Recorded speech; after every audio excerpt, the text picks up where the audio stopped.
da wannan zina da kaga zina wannan inda za a samu mutumin da ya manyanta zai ce shi tun da yake a duniya bai taɓa zina ba, akwai wanda suke ta baka mori kuruciyar ka baka mori kuruciyar ka saboda haka zinan shine moran kuruciya a baka bata kuruciyar ka bane.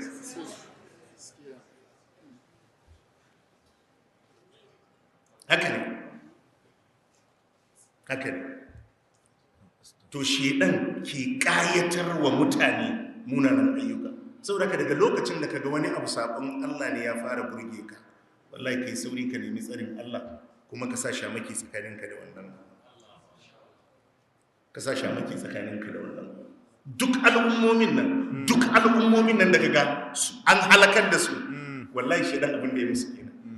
daya bayan dukkansu ɗaya bayan ɗaya zai zo ne ya zauna ya ƙayatar